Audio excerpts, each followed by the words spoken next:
शिक्षा सर्वस्य सुखदायिनी, शिक्षा परम धन्य सर्वधम च। सोनालिका ई गुरुकुल के प्यारे स्टूडेंट्स, क्या आप जानते हैं इस श्लोक का अर्थ क्या है? मैं आपको बताती हूँ। ब्रह्मवैवर्त पुराण के इस श्लोक का मतलब है कि शिक्षा के माध्यम से लिया गया ज्ञान व्यक्ति का सबसे बड़ा धन है। शिक्षा हम सभी के बेसिक राइट्स और रिस्पॉन्सिबिलिटीज़ में से एक है और उसमें कैपेबिलिटी है लोगों के जीवन को और समाज को बेहतर के लिए बदलने की। एजुकेशन के इसी इम्पोर्टेंस को समझते हुए यूनेस्को यानी कि संयुक्त राष्ट्र शैक्षिक, वैज्ञानिक और सांस्कृतिक संगठन ने 1966 में इंटरनेशनल लिटरेसी यानी कि अंतर्राष्ट्रीय साक्षरता दिवस मनाने की शुरुआत की, जो कि हर साल 8 सितंबर को मनाया जाता है। हर साल लिटरेसी डे की एक स्पेसिफिक थीम होती है, जो कि यूनेस्को बदलते समय के ज़रूरतों को ध्यान में रखकर चुनती है। 2024 अंतर्राष्ट्रीय साक्षरता दिवस का थीम है बहुभाषी शिक्षा को बढ़ावा देना, आपसी समझ और शांति के लिए साक्षरता है। हर साल इस महत्वपूर्ण दिवस को वर्कशॉप्स, सेमिनार्स, रीडिंग इवेंट्स आदि के माध्यम से मनाया जाता है और कोशिश की जाती है कि हर किसी तक क्वालिटी एजुकेशन की अपॉर्चुनिटीज़ को पहुंचाया जा सके। वैसे बच्चों, क्या आप जानते हैं कि एक समय था जब दुनिया भर में शिक्षा को एक प्रिविलेज माना जाता था, जो सिर्फ समुदाय के उच्च वर्ग के लिए ही उपलब्ध थी, और कई सामाजिक कार्यकर्ताओं और विचारकों ने सभी के लिए एजुकेशन उपलब्ध करवाने के लिए लंबे समय तक कठिन लड़ाइयाँ लड़ी हैं। इन महान रिफॉर्मर्स की लिस्ट में सावित्रीबाई फूले का भी नाम शामिल है।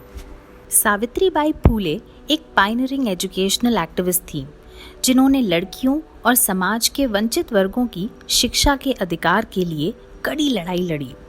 उनका जन्म 1831 में महाराष्ट्र के छोटे से गांव नायगांव में हुआ था। उस समय की धारणाओं को मानते हुए मात्र 9 साल की उम्र में उनकी शादी ज्योतिराव फूले से करवा दी गई। साक्षरता और शिक्षा के रास्ते पर सावित्रीबाई के पहले कदम उनके एक मासूम से सवाल से पड़े, लड़कियों को शिक्षा से बाहर क्यों रखा जाता है? अपनी पत्नी की जिज्ञासा को पहचानते हुए ज्योतिराव ने उन्हें पढ़ना लिखना सिखाया और अहमदनगर और पुणे से टीचर्स ट्रेनिंग लेने के बाद सावित्रीबाई इंडिया की पहली फीमेल टीचर बनी। 1848 में ज्योतिराव फूले के साथ मिलकर उन्होंने लड़कियों के लिए एक स्कूल खोला। 5 लड़कियों के एडमिशन से शुरू हुआ उनका स्कूल। 3 सालों में ही 150 लड़कियों और महिलाओं के लिए एजुकेशन का माध्यम बन चुका था। उनकी लाइफ में सावित्रीबाई ने टोटल 18 स्कूल्स खोले, जहां सभी जेंडर्स, कम्युनिटीज़ और सोशो इकोनॉमिक बैकग्राउंड्स के लोगों ने एजुकेशन प्राप्त किया। उनके स्टूडेंट्स में से एक फातिमा शेख भी थी, जो कि इंडिया की पहली मुस्लिम फीमेल टीचर बनी। ये शिक्षा का ही परिणाम था कि सावित्रीबाई ने जीवन के हर कदम पर सामाजिक मान्यताओं से परे होकर लोगों के हित में सोचा। 1854 में विधवाओं और बहिष्कृत समुदाय के लोगों की मदद के लिए उन्होंने आश्रय की स्थापना की। अपने अंतिम दिनों तक भी सावित्रीबाई लोगों की सेवा में ही लगी रहीं।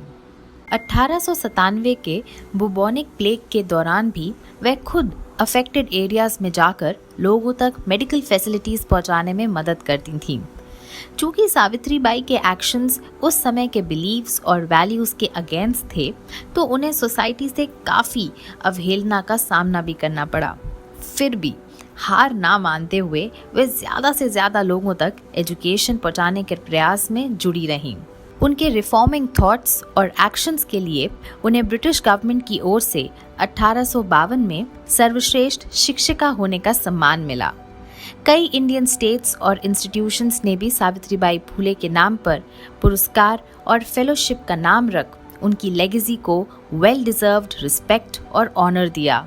तो बच्चों, मुझे उम्मीद है कि अब आप एजुकेशन की इम्पोर्टेंस को अच्छे तरीके से समझ गए होंगे और साथ ही ये भी जान गए होंगे कि ये सावित्रीबाई फूले जैसे कई रिफॉर्मर्स के डिटर्मिनेशन की वजह से ही आज शिक्षा एक प्रिविलेज नहीं बल्कि फंडामेंटल राइट है। ऐसे ही मीनिंगफुल नॉलेज और इंस्पायरिंग पर्सनालिटीज़ के बारे में जानने के लिए सोनालिका ई गुरुकुल के चैनल को लाइक, शेयर एंड सब्सक्राइब करें।